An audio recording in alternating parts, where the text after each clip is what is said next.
আমি আমি মিহিকা, ওনার present wife. Mister Ashutosh, যখন সুচির গুলি লাগে আর পিছনের কাঁচটা ভেঙে যায় তখন নিশ্চয়ই শব্দ হয়েছিল, আর আপনি আমাদের বলছেন আপনি কিছুই জানেন না। আসলে গাড়ির মধ্যে খুব জোরে মিউজিক সিস্টেম বাজছিল আর সুচি ঘুমিয়েছিল। আমি কিচ্ছু বুঝতে পারিনি। ওই লোকটা কিছু জিনিস বিক্রি করতে এসেছিল। ও যখন আমাকে বললো তখন আমি বুঝতে পারলাম কি সুচি। গাড়িতে মিউজিক চলছিল আর সুচি ঘুমিয়ে পড়েছিল। অদ্ভুত, প্রায়শই লোকেদের ঘুম একটু আওয়াজেই ভেঙে যায়, আর এত লাউড মিউজিকে সুচি ঘুমোচ্ছিল। স্যার, আপনাদের কথা থেকে বোঝা যাচ্ছে যে আপনারা আমাকেই সন্দেহ করছেন। স্যার, আমি এটা কেন করব? সুচি আর আমার ডিভোর্স নিশ্চয়ই হয়েছিল, কিন্তু আমরা ভালো বন্ধু ছিলাম আর আমাদের যোগাযোগও ছিল। আপনি আপনি দীনেশকে জিজ্ঞাসা করে নিন। দিনেশ? স্যার, আমি সুচির ভাই। ও ঠিকই বলছে স্যার, ডিভোর্সের পরেও ওর আর সুচির মধ্যে খুব ভালো সম্পর্ক ছিল, কখনো কোনো ঝামেলা হয়নি। আচ্ছা, তো আপনারা আপনারা কোথায় যাচ্ছিলেন বলুন তো? আমাদের মেয়ে রুহি বোর্ডিং স্কুল থেকে ফিরছিল। তাহলে এই সুচি কি গাড়িতে ওঠার পরেই ঘুমিয়ে পড়ে নাকি পরে? স্যার, ব্যাপারটা হলো আমাদের মধ্যে একটু আগে ঝগড়া হয়েছিল। আশুতোষ, রুহি স্কুল খুব ভালো, এই স্কুল চেঞ্জ করার কোনো দরকারই নেই। সুচি, এই স্কুলটার টাকা পয়সা খুব বেশি, আমি এর ফিসটা জোগাড় করতে পারবো না। কিন্তু আমি করতে পারি, আর আমি আমার মেয়ের এডুকেশনে কোনো কম্প্রোমাইজ করব সুচি, না। আমি তোমার থেকে টাকা নিতে পারবো না। কেন? ও, তোমার মেয়ে লিগো চলে আসে, তাই না? যে আমি তোমার থেকে বেশি ইনকাম করি। জানো, আমাদের ডিভোর্সের কারণ এটাই, যে একটা মেয়ে একটা ছেলের থেকে বেশি ইনকাম করে। সাফল্যটা মনের ব্যাপার, এটা স্বামী স্ত্রীর প্রতিযোগিতা নয়। তোমার সাথে কোনো তর্ক করতে চাই না, না এই ব্যাপারে কোনো কথা বলতে চাই। রুহি এই স্কুলেই থাকবে। তারপর আমাদের মধ্যে আর কোনো কথা হয়নি। আমার মনে হয়েছিল ঘুমিয়ে পড়েছে। আচ্ছা, এই যখন ঝগড়া হচ্ছিল তখন গাড়ি কোথায় ছিল, মানে কোন এলাকায়? স্যার, লিংক রোডের সিগন্যালে, কেপি থিয়েটারের পাশেই। আর তারপর কোন রাস্তায় গেছিলেন আপনারা? সেখান থেকে স্যার আমি লেফট নিলাম, ওই সামনে ফ্লাইওভারটা আর দেখে। সোজা এখানে চলে এসেছেন? হ্যাঁ স্যার। তার মানে প্রায় 2 কিলোমিটার এই গাড়িটা চলেছে। তার মানে 2 কিলোমিটারের মধ্যেই কোথাও গুলি চলেছে সুচির ওপরে। পঙ্কজ, একটা কাজ করো তো, কেপি থিয়েটার থেকে এইখানে 2 কিলোমিটার অবধি চেক করে দেখো তো, যদি কোথাও কিছু প্রমাণ পাওয়া যায়, মানে কোথাও কাচের টুকরো পড়েছে কিনা দেখে নিও, ঠিক আছে? আর হেঁটে যেও। 2 কিলোমিটার স্যার? হেঁটে যাও। গুলিটা অদ্ভুত অ্যাঙ্গেল থেকে লেগেছে, এই নিচে, মানে গুলিটা উপর থেকে নিচে এসেছে, মানে যে গুলি চালিয়েছে তার হাত উঁচু করতে হয়েছে ফায়ার করার সময়। খোলা রাস্তায় কেউ গুলি মেরেছে আর কেউ দেখেনি? হতে পারে খুনি একটু দূরে ছিল, তাও গুলি করা খুবই মুশকিল ছিল এই চলন্ত গাড়িতে, আর তাও তখন যখন খুনি হয়তো গাড়িতে বা কোনো বাইকে ছিল। তবে এইভাবে গুলি করাটা কিন্তু সহজ নয় দয়া।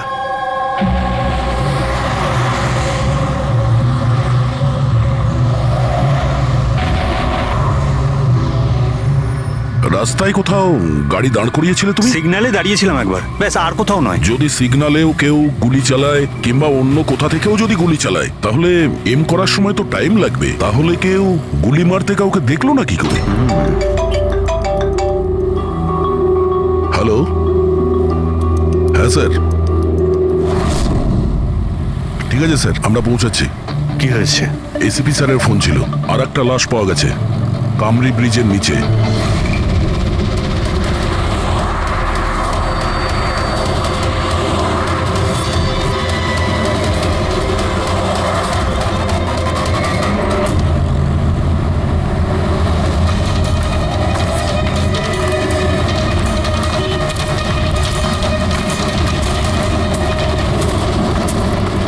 হ্যাঁ দয়া, স্যার, আপনি জানলেন কি করে এই লাশটার কথা?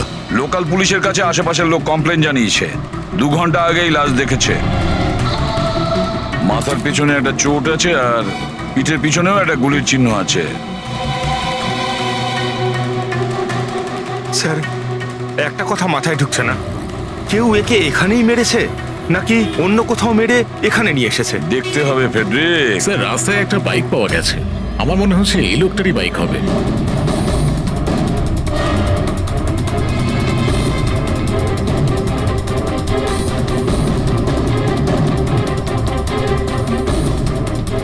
Skid mark. স্যার মনে হচ্ছে এই লোকটা বাইকে যাচ্ছিল, কেউ পেছন থেকে গুলি করে দিয়েছে। ডিসব্যালেন্স হয়ে গেছে, গাড়ি বাইক স্কিড হয়ে এখানে কারোর সঙ্গে ধাক্কা লাগিয়েছে, আর ওর বডি এখানে নিচে পড়ে গেছে। মাথায় চোট ওই সময় লেগেছে স্যার।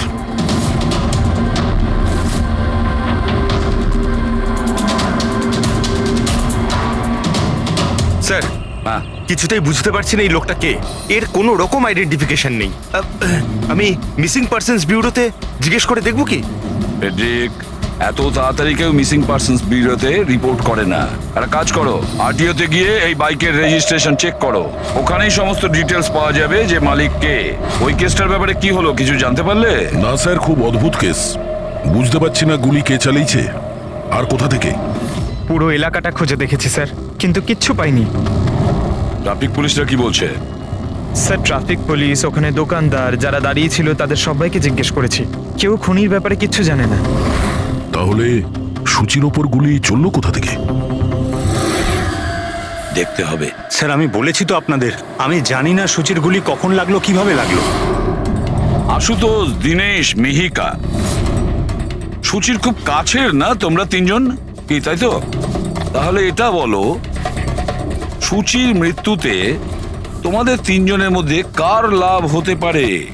তার মানে স্যার? স্যার আমরা ওকে কেন মারতে যাব? ও স্যার, ও আমার নিজের বোন ছিল স্যার, নিজের বোন।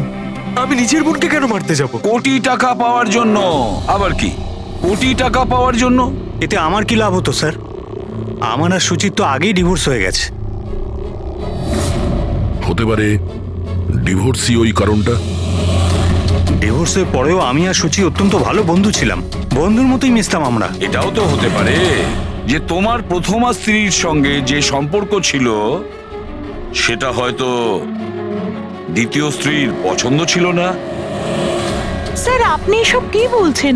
ওদের মধ্যে ভালো সম্পর্ক ছিল, তাতে আমার কি? ওদের দুজনকে নিয়ে আমার কোনো প্রবলেম ছিল না, আমি ইনসিকিউর নই। যদি তোমাদের তিনজনের মধ্যে কেউ সূচিকে না মেরে থাকে, তাহলে সূচিকে কে মেরেছে? কে মেরেছে? আমি বলছি আপনাকে, সূচি একটা এনজিওতে কাজ করত। ও ওখানে একজন অ্যাকাউন্টেন্টের পর্দা ফাঁস করে দিয়েছিল, কারণ ওই মেয়েটা টাকা পয়সা নিয়ে গন্ডগোল করছিল। তোমার মনে হচ্ছে শেলির হাত হতে পারে এই সবের পেছনে? ইয়েস স্যার, ওকে অনেকবার হুমকিও দিয়েছিল। স্যার আমার তো মনে হচ্ছে কি এই কাজটা হয়তো পৃথ্বীর হতে পারে। আচ্ছা, এই পৃথ্বী কি? খুবই খুবই অসভ্য ধরনের লোক, ওই রোমিও টাইপের। সুচি পুলিশকে কমপ্লেনও করেছিল ওর বিরুদ্ধে, কিছুদিনের জন্য জেলেও গেছিল। ঠিক আছে, তোমরা তিনজন যেতে পারো। Thank you sir. Thank you sir. Thank you sir.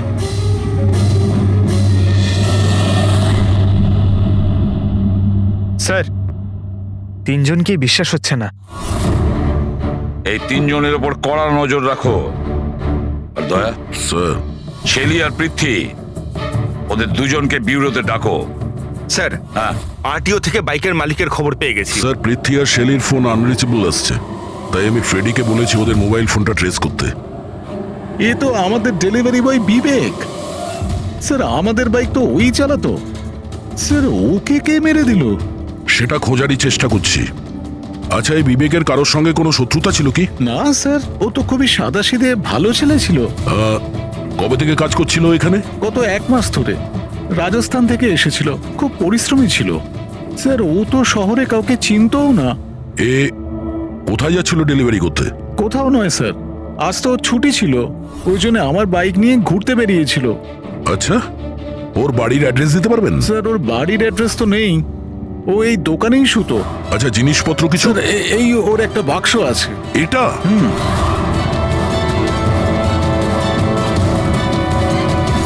Sir এই লোকটার বক্স আর সবকিছু চেক করলাম, তাতেই সার্কাসের প্যাম্পলেট ছাড়া কিছুই পেলাম না। হয় ও সার্কাস খুবই পছন্দ করত, না হলে নিজের ফ্রি টাইমে প্যাম্পলেট বানিয়ে টাকা রোজগার করত। এটা এমন একটা মার্ডার যাতে কোনো সাসপেক্টই নেই। আচ্ছা, বিবেকের মতো এই ধরনের গরিব লোকদের মেরে কার কি লাভ হতে পারে? সেটাই তো। আর ওদিকে সূচি, দ্বিতীয় মার্ডার, যারা সন্দেহের তালিকায় অগণিত, তাদের মধ্যে যে কেউ গাড়ির সামনে গিয়ে গুলি করে মারতে পারে সুচিকে। না বস, আই এম সরি বাট আমি তোমার সঙ্গে একমত হতে পারছি না। কোন কথা? সেটা এই যে কেউ একে পাশ থেকে গুলি করেছে। তার মানে? স্যার তার মানে এটা। আরে এটা তো রাইফেলের গুলি। হ্যাঁ স্যার, আর এই গুলিটা সুচির গলায় এই এদিকে এখানটা আটকে ছিল। গুলি রাইফেল থেকে চললে তো অনেক দূর থেকে চালানো হয়েছে। হ্যাঁ একদম ঠিক, দূর থেকেও আর উঁচু থেকেও, এইসব আমি বলছি।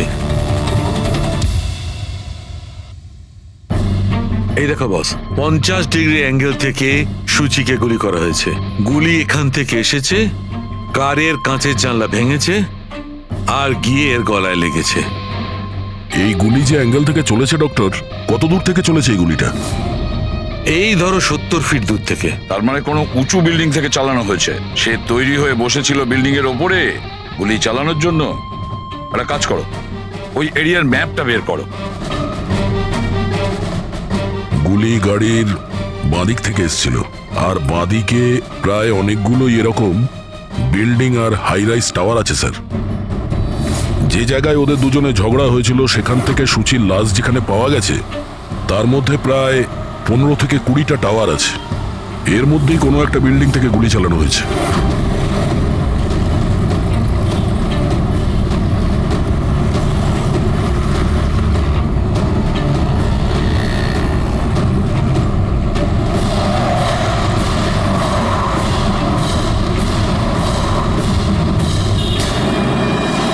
বাস ঠিক আছে।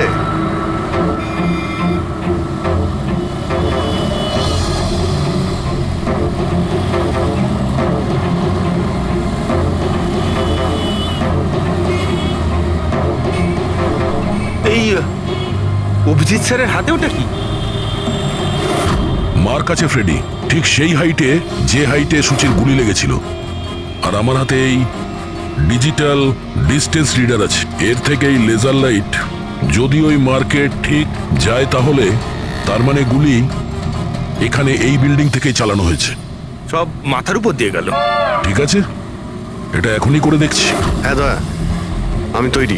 ওকে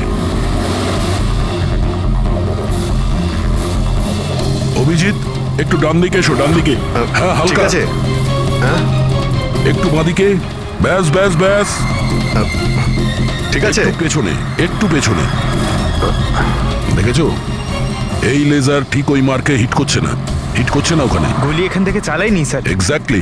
আরে স্নাইপারের কাছে অত সময় ছিল না নিশানা ঠিক করার জন্য যখন ও সুচিকে গুলি চালিয়েছিল। একটা কাজ করি, অন্য কোনো বিল্ডিং এ যাই। ঠিক আছে চলো।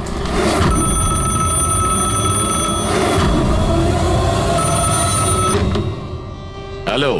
হ্যাঁ হ্যালো, আচ্ছা এটা কি ফ্যান্টাসি সার্কাস জয়পুর রাজস্থানের অফিস? হ্যাঁ ঠিকই, বলুন। দেখুন, আমি মুম্বাই সিআইডি থেকে এসিপি পদ্মুমান বলছি। আপনার ওখানে কোনো বিবেক নামে কেউ কাজ করতো? হ্যাঁ হ্যাঁ, বিবেককে আমি চিনি তো।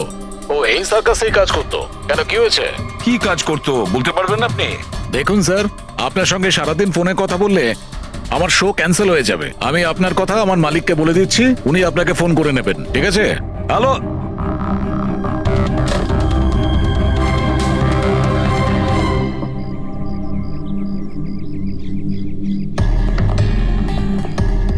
অদ্ভুত স্যার, বিল্ডিং এ কোনো গাড়ি দেখলাম না। মনে হয় গুলি এখান থেকেই করা হয়েছিল।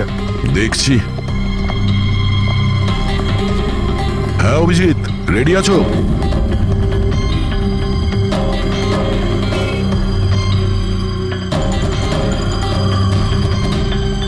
না অভিজিৎ, এখান থেকে টার্গেট ঠিকঠাক লাগছে না। একটু ডান দিকে এসো, ডান দিকে। আর একটু। হ্যাঁ পারফেক্ট পারফেক্ট, এখানে। লেগে গেছে নিশানা। তার মানে হলো সুচি এখানেই ছিল যখন ওর গুলি লাগে। পঙ্কজ, ফ্রেডি, একটু আশেপাশে দেখো ওই স্নাইপার কোনো প্রমাণ ফেলে গেছে কিনা। কিন্তু ভাই দয়া, এখানে তো কোনো স্পিড ব্রেকারও নেই। সে এমন কোন স্নাইপার হবে যে ওই বিল্ডিং এ বসে এত দ্রুত যাওয়া কোনো গাড়িতে নিশানা লাগাবে যেটা সুচির ঘাড়ে গিয়ে লাগবে। হ্যাঁ, এটা তো সত্যি। আশুতোষ, যখন তোমার গাড়িটা এখানে ছিল, হ্যাঁ তখন কোনো কারণে তোমার গাড়িটাকে স্লো করতে হয়েছিল কিংবা দাঁড় করাতে হয়েছিল, কিছু মনে আছে? হ্যাঁ স্যার, আমি যখন ড্রাইভ করছিলাম তো গাড়ির সামনে একটা ভিখারি এসে গেছিল আর আমায় ব্রেক করতে হয়েছিল। ভিখারি? হ্যাঁ, কি হলো? এইদিকে কিচ্ছু নেই স্যার। কিছু নেই? ওদিকেও কিছু নেই স্যার। ওই ভিখারি দেখতে কেমন ছিল? স্যার, ওর এক হাতে তো একটা ক্রাচ ধরা ছিল, অন্য হাতে লাল পোটলা, গলায় গামছা আর মাথায় অর্ধেক টাক ছিল। অভিজিৎ, এই ফ্লাইওভারের নিচে অনেক ভিখারি থাকে, ওদের মধ্যে কেউ একজন হবে। হ্যাঁ, আমি শুনলাম আশুতোষ যা বললো ভিখিরির ব্যাপারে। আমি নিচে গিয়ে দেখছি। এই কে তোমরা? কাকে জিজ্ঞেস করে ওপরে এসছো? তুমি এখানকার ওয়াচম্যান? ডিউটিতে কেন ছিলে না? আমার ইচ্ছে। এই তোমরা কে আমাকে ডিউটি শেখাচ্ছ? সিআইডি। সিআইডি? জানো তোমার জন্য এখানে একজন মহিলার খুন হয়ে গেছে? আমার জন্য কেউ এই ছাদ থেকে একজন মহিলাকে নিচে গুলি মেরেছে। কি জানো ওই ব্যাপারে?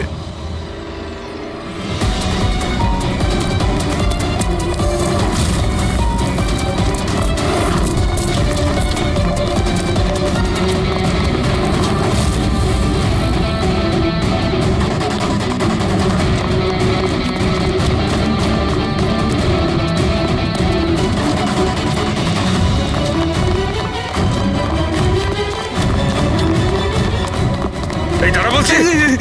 স্যার, স্যার আমি কিছু করিনি স্যার। স্যার আমাকে ছেড়ে দিন স্যার, আমি কিছু করিনি। কিচ্ছু করিসনি তুই? চল। আমি ভয় পেয়ে গেছিলাম স্যার। কেন ভয় পেয়েছিলি? কি জানিস এই খুনের ব্যাপারে? স্যার আমি টাকা নিয়েছিলাম, কিন্তু এটা বলেনি যে ও কাউকে খুন করতে চলেছে স্যার। কে ছিল ওই লোকটা? আগে কোনোদিনও দেখিনি স্যার। ও বলেছিল যে ও বিল্ডিং এর ছাদে গিয়ে ওর গার্লফ্রেন্ডকে প্রপোজ করতে চায়।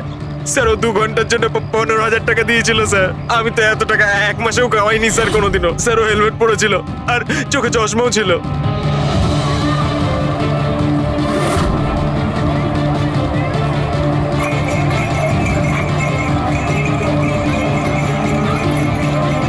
আরে ভাই শোনো। ও দাদা, আচ্ছা এখানে এমন কাউকে তোমরা দেখেছো যে মাথায় লাল গামছা বাঁধে, লাল রঙের একটা বোঁচকা আছে আর লাঠির সাহায্যে হাঁটেও? আরে দাদা শোনো, এমন কাউকে দেখেছো যে মাথায় লাল রঙের গামছা বাঁধে, লাল রঙের একটা বোঁচকাও রাখে আর খুঁড়িয়ে খুঁড়িয়ে হাঁটে? দেখোনি?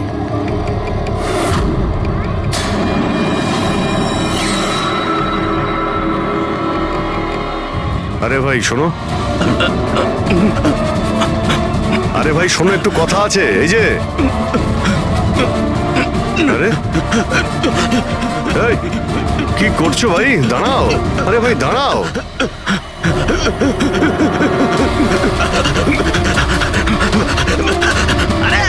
আমি কিছু করিনি। আমার কাছে কোনো টাকা পয়সা নেই। আমি কোনো কিছু চুরি করিনি। আমি একজন ভিখারি। আরে ছেড়ে না তুই আমাকে। ল্যাংড়া সাজার নাটক করছিস? তুই জানিস ল্যাংড়াদের কতটা কষ্ট হয়? আরে কতবার করে বলবো, আমার কাছে কিছু নেই। আমি রাস্তার ভিখারি। আমি সত্যি বলছি। এই, তুই সেদিন ইচ্ছে করে লাল গাড়ির সামনে পড়েছিলি না? কোন লাল গাড়ি? আমি কোনো লাল গাড়ির সাথে আসিনি তো। স্যার, এটা কি গুন্ডামি হচ্ছে? আপনি ওকে ছেড়ে দিন, এটা কিন্তু ঠিক হচ্ছে না, আমি বলে দিচ্ছি কিন্তু। সর। আমি সিআইডি থেকে। আরে কোথায় পালাচ্ছিস? দাঁড়া। ভদ্রভাবে বলে দে, না হলে আমি রেগে গেলে কিন্তু এর ফল খুবই খারাপ না হবে। স্যার, আপনি যদি সত্যি সিআইডির লোক হন, আমি সব বলছি। একটা লোক আমাকে টাকা দিয়েছিল এসব করার জন্য, আর ও বলেছিল যে যখনই একটা লাল গাড়ি আসবে তার সামনে পড়ে যেতে। তাই আমি করেছিলাম স্যার। তুই কি করে জানলি যে লাল গাড়ি কখন আসবে? ওই ছাদে একটা লোক দাঁড়িয়ে আমাকে ইশারা করছিল, ওই রকমই। ও যে ইশারা করবে আমি তখনই লাল গাড়ির সামনে উল্টে পড়ে যাব। প্ল্যান ছিল স্যার। জানিস একটা মহিলার খুন হয়ে গেছে তোর এই প্ল্যানের জন্য? সাহেব আমাকে ক্ষমা করে দিন। দেখুন আমি রাস্তার একজন ভিখারি। ঠিক আছে, তুই এটা বল ওই লোকটা দেখতে কেমন ছিল? ওই স্যার, ও হেলমেট পরেছিল, মোটরসাইকেলে এসেছিল। আমি তো ওর মুখটা দেখতেই পাইনি। আরে ভাই কিছু তো দেখেছিলি, কিছু তো শুনেছিলি। ওর একটা ফোন এসেছিল। ফোনে বলছিল যে তাড়াতাড়ি দেখা করতে এসো, আর উত্তরে বললো যে আমি ওখানে পৌঁছচ্ছি। কোথায় কোথায় পৌঁছতে বলছিল, তোর মনে আছে কিছু? হ্যাঁ, মনে পড়েছে। ভান্ডুপ মিল। ভান্ডুপ মিল। ভান্ডুপ মিল। আচ্ছা, ঠিক আছে ঠিক আছে, ফিরে এসো, আমি স্যারকে ইনফর্ম করছি। Okay sir. হ্যাঁ অভিজিৎ ভান্ডুপ মিল থেকে ফিরে আসছে। ও বলছে যে মিল একদম ফাঁকা পড়ে আছে, কোনো প্রমাণই ওর হাতে পড়েনি। খুনি তো ওখান থেকেই পালিয়ে গেছে। হতে পারে অভিজিৎ পৌঁছানোর আগেই ওখান থেকে ও পালিয়ে গেছে। পঙ্কজ, হ্যাঁ স্যার। পঙ্কজ একটা কাজ করো, যখন সুচির গুলি লেগেছিল ঠিক ওই সময় ওই এরিয়াতে কতগুলো মোবাইল অ্যাক্টিভ ছিল খোঁজ নাও। স্নাইপারের ফোন ওদের মধ্যেই কারোর হবে। স্যার। হ্যাঁ হ্যাঁ পঙ্কজ, এটাও দেখো ওর মধ্যে কতজন লোক ভান্ডুপ মিলে গেছিল। স্যার।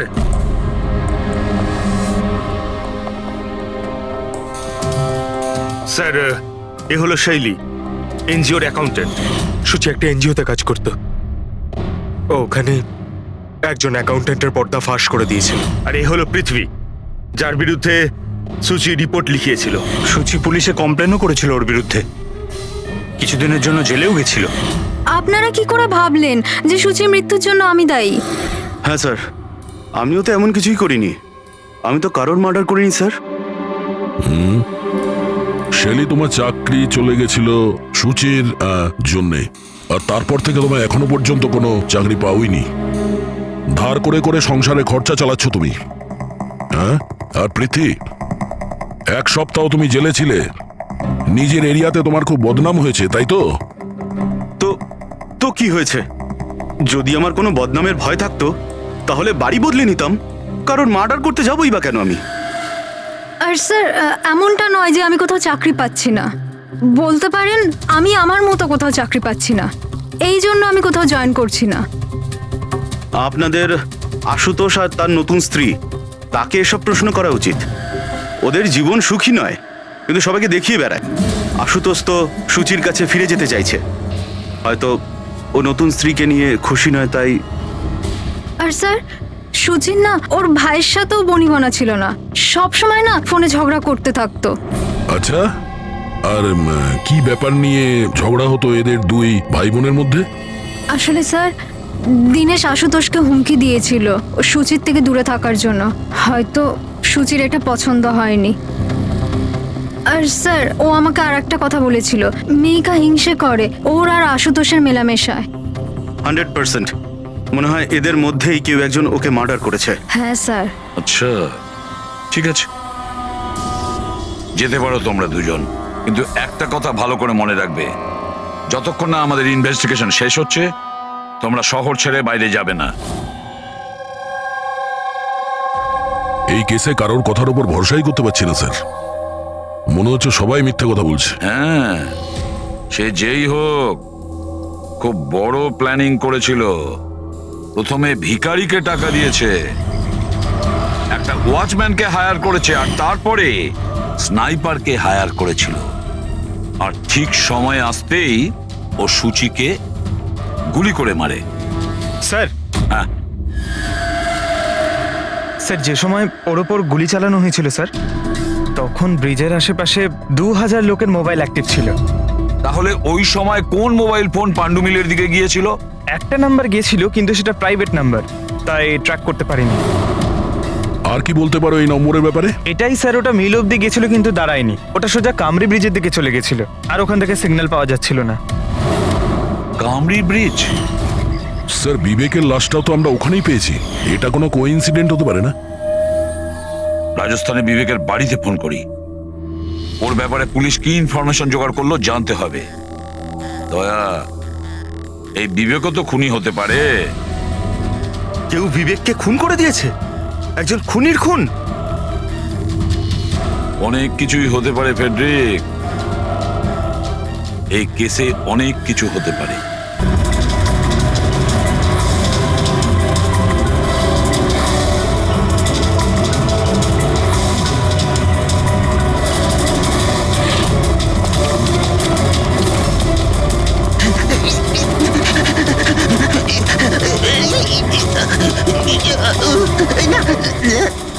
আরে তুই বারবার পালাস কেন? হ্যাঁ, বারবার আপনারা আমার পিছনে পড়ে আছেন কেন? পিছনে তোর পড়ে সঙ্গে আছেন কথা কেন? আছে। আমি কিছু কথা বলতে চাই না। অনেক হয়ে গেছে স্যার, আপনারা আমাদের এইভাবে বিরক্ত করতে পারেন কেউ না। তোমাদের জ্বালাতন করছে না, আমরা নিজেদের কাজ করছি, যাও। কিছু শুনতে চাই না, যান এখান থেকে। আরে একজনের খুন হয়েছে, তোমরা কি বুঝতে পারছো না? হ্যাঁ, তা কি হয়েছে? আমরা কি খুন করেছি নাকি? হ্যাঁ, আমরা গরিব মানুষ, ভিক্ষা করে খাই, তার মানে কি আপনারা আমাদের উপর দোষ দিয়ে দেবেন? হ্যাঁ, দেখুন না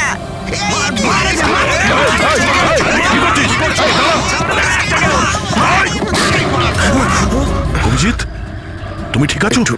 আরে না, ও নো, রক্ত বেরোচ্ছে। কি করলে তোমরা? হ্যাঁ, এই দেখ, এই লোকটা টাকা দিয়েছিল তোকে। স্যারও মারা গেছে। হ্যাঁ, ও মারা গেছে। ভালো করে দেখ, এটা কি সেই লোকটা যে তোকে গাড়ির সামনে করতে বলেছিল? একটু জুম জুম করুন।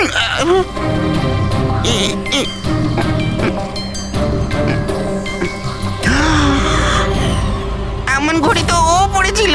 হতে পারে যে লোকটা একে টাকা দিয়েছে সেই প্রমাণটা লোপাট করার জন্য ওকেও মেরে দিয়েছে। চালায় বললাম আমি, ধরেছে তো চাকরি। হ্যাঁ পঙ্কজ, হ্যাঁ, আচ্ছা, ও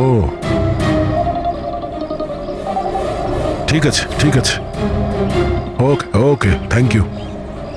পঙ্কজের ফোন ছিল, বলছিল যে বিবেক রাজস্থানে কোনো সার্কাসে কাজ করত, নিশানাবাদ ছিল। 1 মাস আগে ও সার্কাসের চাকরি ছেড়ে দিয়েছিল।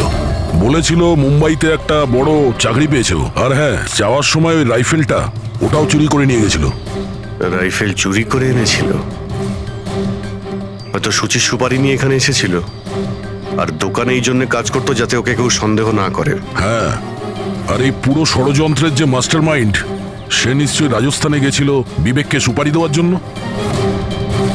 কে হতে পারে এই মাস্টার মাইন্ড, যাকে চোখের সামনে দেখেও ধরতে পারছি না?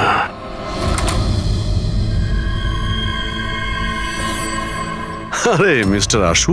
স্যার, আপনারা এখানে? মিস্টার আশু, ওই লোকটার ব্যাপারে জানতে পেরে গেছি যে সুচিকে গুলি করেছিল। Wow, that's a great news. আপনারা ধরেছেন ওনাকে? বিবেক নাম ওর। আপনারা কোনো বিবেককে চেনেন? না তো। অদ্ভুত ব্যাপার, আপনি কোনো বিবেককে চেনেন না, কিন্তু 15 বার কল করেছেন আপনি আপনার ফোন থেকে বিবেককে। কি বলছেন? আমি যখন বলছি কোনো বিবেককে জানিই না, তাহলে আমি ওকে ফোন কেন করবো স্যার? শুধু এটাই নয়, ওর সঙ্গে দেখা করতে তুমি রাজস্থানেও গিয়েছিলে। সার্কাসে ওর গুলি চালানোর ক্ষমতাটা দেখে তোমার এত পছন্দ হয়েছিল যে সুচিকে মারার কন্ট্রাক্টও দিয়ে দিয়েছিল ওকে। 1 মিনিট স্যার, 1 মিনিট। এটা সত্যি যে একটা বিজনেস ট্রিপের জন্য আমি রাজস্থান গিয়েছিলাম, কিন্তু আমি কোনো সার্কাসে যাইনি স্যার। আর আমি যখন কোনো বিবেককে চিনি না, তো তাকে ফোন কেন করবো? তাহলে কি তোমার এই ফোন রেকর্ড মিথ্যে কথা বলছে? স্যার, এটা হতে পারে কি আমার ফোন থেকে অন্য কেউ ওকে ফোনটা করেছে আমার না থাকার সুযোগে। আচ্ছা, তাহলে কি আপনি আপনার ফোন যে কোনো জায়গাতে ফেলে রাখেন নাকি? না স্যার। হ্যাঁ ডক্টর। আচ্ছা, ঠিক আছে ডক্টর। ওকে ডক্টর। ডক্টর সালুখের ফোন ছিল, আমাদের ফরেন্সিক ল্যাবে যেতে বলেছেন আশুতোষকে নিয়ে।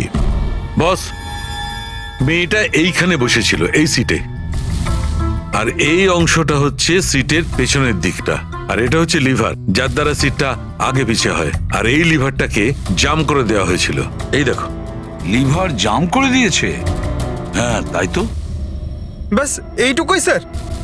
সেই জন্য আপনি আমাদেরকে ডেকে আনলেন? পঙ্কজ, তুমি একটু আমার কথাটা শোনো।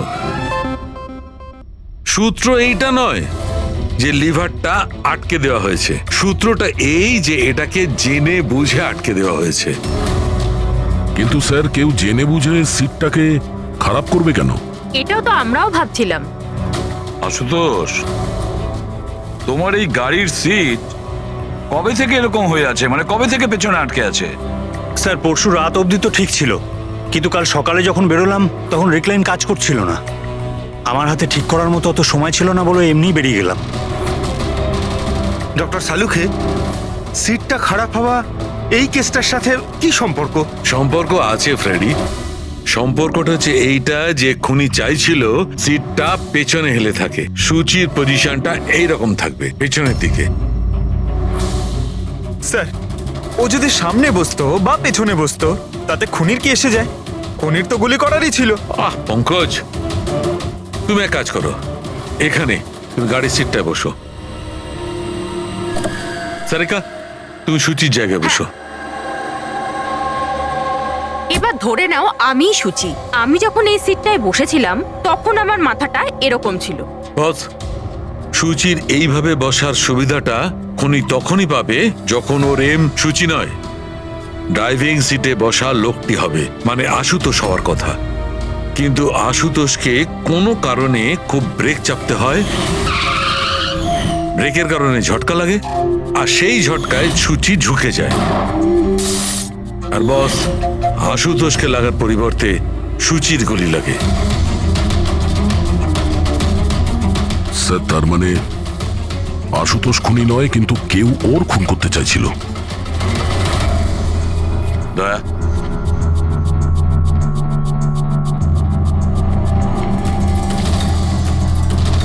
আশুতোষ, হ্যাঁ স্যার। তুমি একটা কথা বলো, তোমার কি কোনো শত্রু আছে? এমন কোনো শত্রু যে তোমাকে প্রাণে মেরে ফেলতে চায়? ভেবে চিনতে বলো, ভাবো।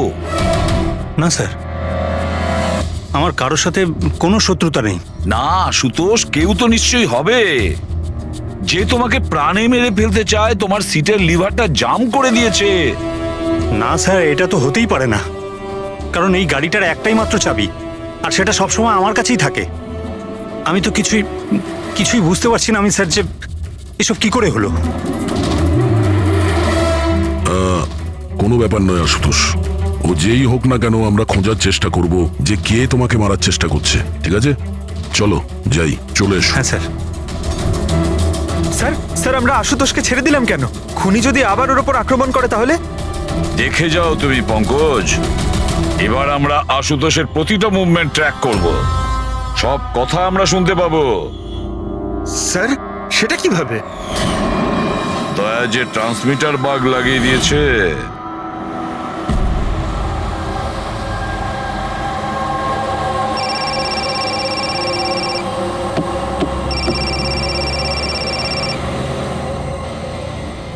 হ্যালো, হ্যাঁ বলো। আচ্ছা, ওকে, চলে এসো বাড়িতে। ওখানে? কিন্তু ওই জায়গাটা তো বন্ধ না? ঠিক আছে, আসছি।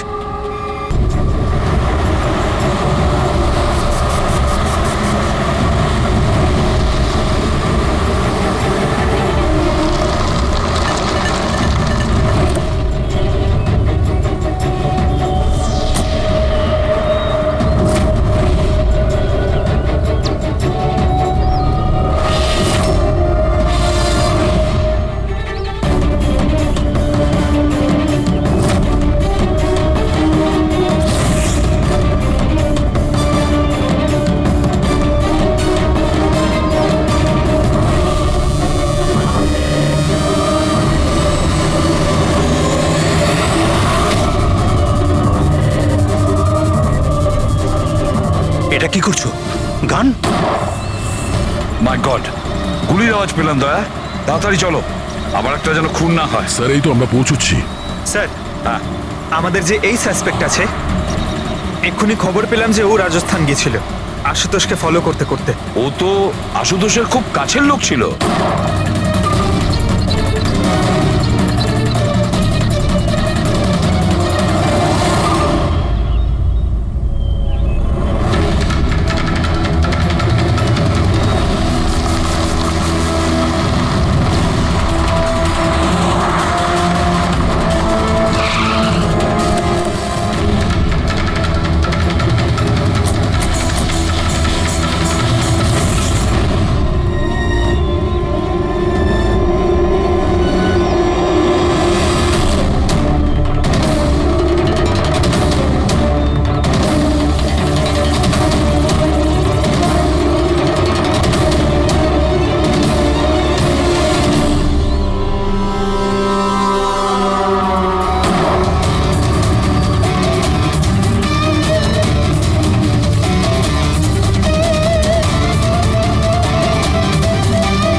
দিনেশ, স্যার, আমি সুচির ভাই। মরে গেছে স্যার। আমি কিছু করিনি স্যার। এই আমাকে মারতে চেয়েছিল। এই এই আমায় মারতে চেয়েছিল। কেন মারতে চেয়েছিল এ? স্যার এর মনে হতো যে এর বোনের সর্বনাশের জন্য আমিই দায়ী। বিয়ের পর সুচি ডিপ্রেশনে চলে গেছিল, আর তাই ও নিজেই নিজেকে মারারও চেষ্টা করেছিল। আর এই সমস্ত আমি কিছুই জানতাম না স্যার, একদমই জানতাম না। আর আমার এই না জানার কারণেই এই দুজনের মৃত্যুর কারণ আমি হয়ে গেলাম স্যার। এটা সম্পূর্ণ না জানার কারণেই। পঙ্কজ, একে ছায়া নিয়ে বসাও, ঠিক ফরেন্সিক ল্যাবে পাঠিয়ে দাও।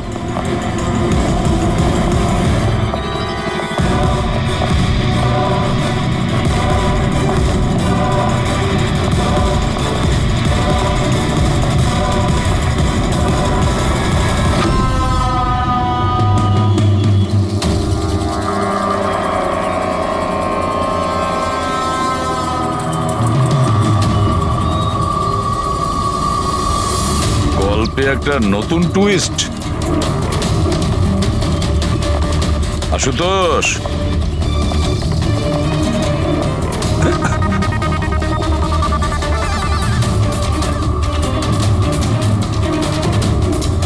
এটা কি চেনো?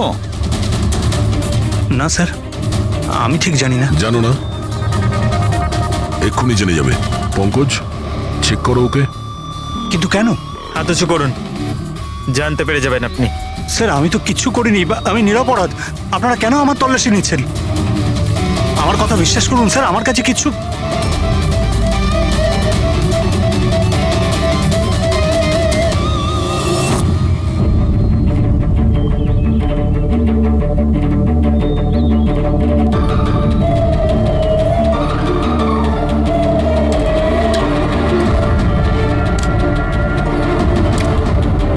স্যার এই নিন ও রাবার বুলেটস। আমি জানি না স্যার যে এর থেকে কি প্রমাণ হচ্ছে। কি প্রমাণ হয়?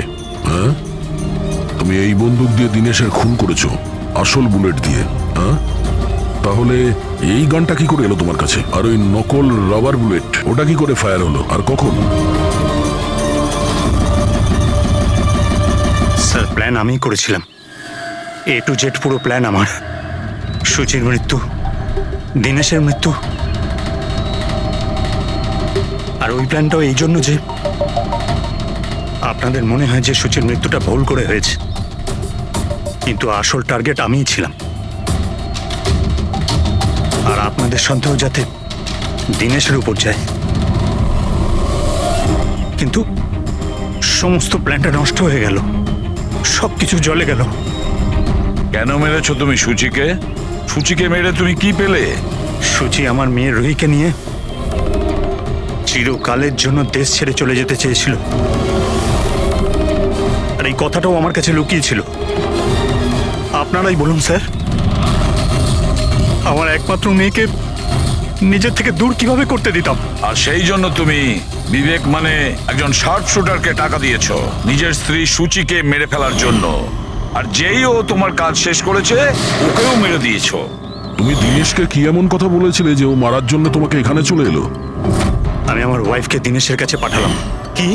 হ্যাঁ দিনেশ, আমি এক্ষুনি জানতে পারলাম যে আশুতোষই তোমার বোনকে মেরেছে, আর ও তোমাকেও মারতে চায়। না না, আমি ওকে ছাড়বো না, মেরেই ফেলবো আমি ওকে। দিনেশ পাগল হয়ে গেছে নাকি? খুন করবে তুমি? ও আমার বোনকে মেরে ফেলেছে, আমি ওকে ছাড়বো না। আমার বোনকে এভাবে মেরে ফেলার আগেও একবারও ভাবলো না। না, যাই হয়ে যাক না কেন আমি ওকে ছাড়বো না, দিনেশ, আমি ওকে কিছুতেই দিনেশ, ছাড়বো না। দাঁড়াও, আমার কথা শোনো। আর সুযোগ পেয়ে ওর বন্দুকটা বদলে দিল। তাহলে দিনেশ তোমার উপর যে গুলিটা চালাচ্ছিল সেটা নকল ছিল? হ্যাঁ, মারপিটের সময় আমি ওই গানটা বদলে দিয়েছিলাম, যাতে আপনাদের মনে হয় কি আত্মরক্ষার জন্য আমি দিনেশকে মেরেছিলাম, আর আপনাদের সামনে আমি নিরপরাধ বলে সাব্যস্ত হই। কি রেখে গেলে তোমার ছেলের জন্য? না মা না বাবা। ওই সন্তানকে পাওয়ার জন্য তুমি ওরই মাকে মেরে ফেলেছো, আর এই অপরাধে তুমিও আজীবন জেলের গড়াদের পেছনে থাকবে। বলো আশুতোষ, কি পেলে তুমি নিজের ছেলেকে এভাবে অনাথ করে?